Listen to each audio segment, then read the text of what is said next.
নমস্কাৰ বন্ধু বান্ধৱীসকল মই নলিনীয়ে ট্ৰাভেলাৰ্ছ কিচেনৰ নতুন এটা ৰেচিপিলৈ আপোনালোক সকলোকে বহুত স্বাগতম জনাইছোঁ আজি মই ৰেচিপি যিটো লৈ আহিছোঁ সেইটো হৈছে মাখানা তিল আৰু গুৰৰ এটা ৰেচিপি বহুত হেলদি হয় তিল গুৰ আৰু মাখানা খোৱাটো কিমান জৰুৰী সেইটো সকলোৱে জানে নিশ্চয় তথাপিতো কৈ থলো ই weight management কৰাত সহায় কৰে bone density ভাল কৰে bone healthৰ কাৰণে খুবেই ভাল তিল আৰু মাখানা ক্যালসিয়ামেৰে ভৰপুৰ হয় এন্টি এজিং আৰু ইমিউনিটিৰো বুষ্ট কৰে এনাৰ্জি আৰু ফোকাস বঢ়োৱাত সহায় কৰে পঢ়ি থকা ল'ৰা ছোৱালী সকলৰ ক্ষেত্ৰত কৈছো গতিকে ই খুবেই ভাল মই তথাপিতো কলো আৰু মই আজি বনাইছিলো তাৰছত তেনেকৈ মই ভিডিওটো কৰি থৈছিলো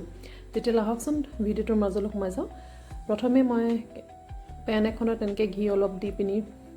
তিলখিনি ভাজি লৈছো তাৰ পিছত মাখানাখিনিও ভাজি পিনি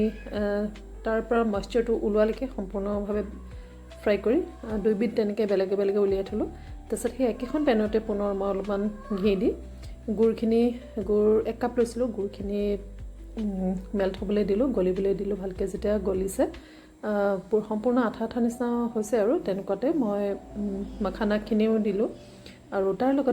লগতে অকণমান মই নিমখ দিছিলোঁ দেই 1 চিকুট নিমখ দিব লাগে তেতিয়া সেইটো বেলেন্স হৈ যায় আৰু বাকি তিলখিনিও তাতে দিলো দি পিনি গুটেখিনি একেলগতে মিশ্ৰণটো যেতিয়া ফৰ্ম হ'ল যেতিয়া সব তাতে মিক্স যেতিয়া হৈ গ'ল তেনেকুৱাতে সেইখিনি মই নমাই থলো খাবলৈ খুবেই ভাল হয় এনে সৰু সুৰা যেতিয়া ভোক লাগে বা কিবাটা যেতিয়া খাবলৈ মন যায় তেতিয়া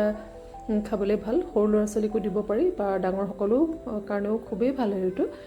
গতিকে আপোনালোকে বনাই চাবচোন ৰেচিপিটো কেনেকুৱা লাগিলে আৰু মোক জনাবলৈ প্লিজ নাপাহৰিব দেই তেতিয়াহলে আজিলৈ আহো পুনৰ এটা নতুন ৰেচিপি লৈ নতুন এটা ভিডিওত আপোনালোক সকলোকে লগ পাই আছো তেতিয়ালৈকে সকলোৱে ভালে থাকক সুস্থ থাকক আৰু পুনৰ লগ পাম তেতিয়ালৈকে বাই